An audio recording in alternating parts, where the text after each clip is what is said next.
welcome to Nat's Culinary. If you are anything like me and love a good crusty bread, then you've hit the right video. Because today we're not just going to share the recipe, but also the science to baking bread in a Dutch oven. So to make this recipe, you're going to need about 3 cups of flour. I've used some bread flour here instead of all-purpose flour, but that is something you can substitute it with. However, do note that bread flour definitely gives you a better rise to the dough as it contains more protein. For the 3 cups of flour that I have here, I have 1.5 cups of water. It's always a 2:1 ratio. For the fermentation process, we have 1 1/4 teaspoon of yeast and about a teaspoon of cane sugar. For that flavor, there's about 2 teaspoons or 14 grams of salt. I've used some good old Morton salt, but just weigh the salt that you have at home. 14 grams is enough for this bread recipe video. So let's get started then. In a bowl of warm water that roughly measures between 110 to 115 Fahrenheit, mix in the yeast and sugar and whisk it to completely dissolve the yeast and leave this mixture undisturbed.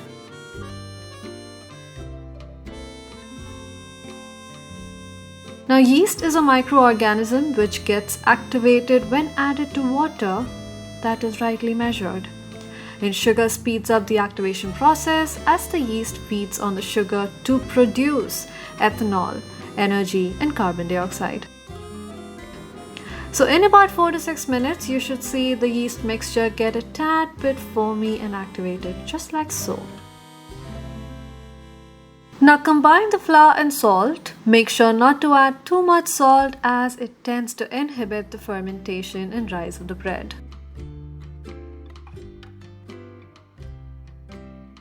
Next, add in the foamy yeast mixture and just combine everything until all that flour is coated with that yeast mixture. Now, flour contains proteins, and proteins in its normal state is just long, kinky and all tangled up.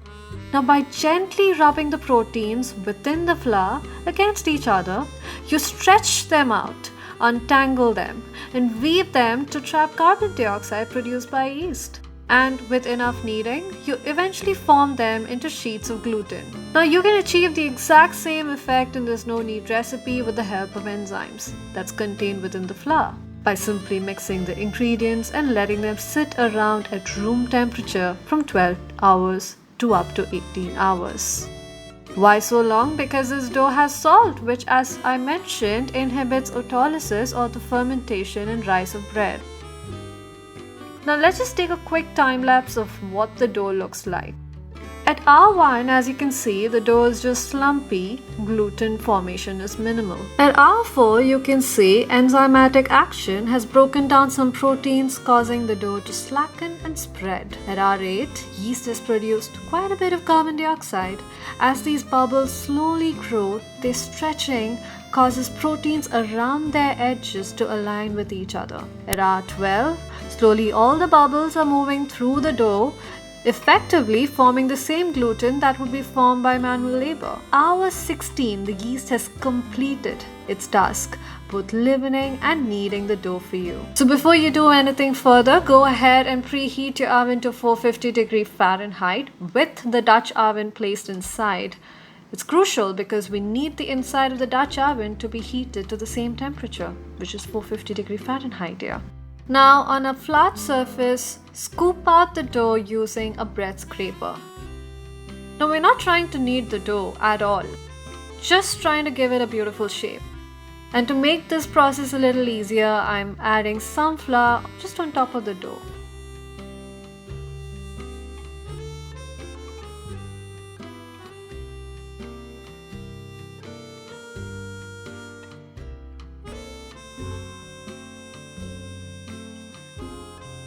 So at this stage, you can shape it to form a loaf, or as I'm doing, round, oval, or any shape that you desire.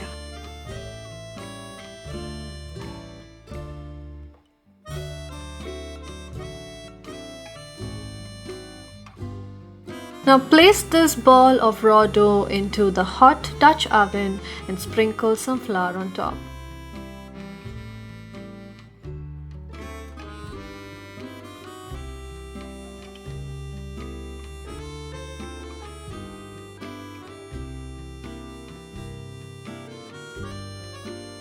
Now the flour helps develop a good crust.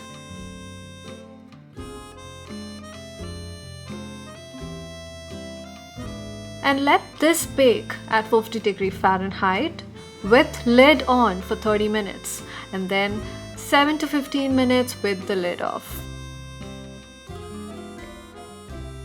Since the Dutch oven was preheated to 450 Fahrenheit, the sides of it obviously holds a massive amount of heat energy.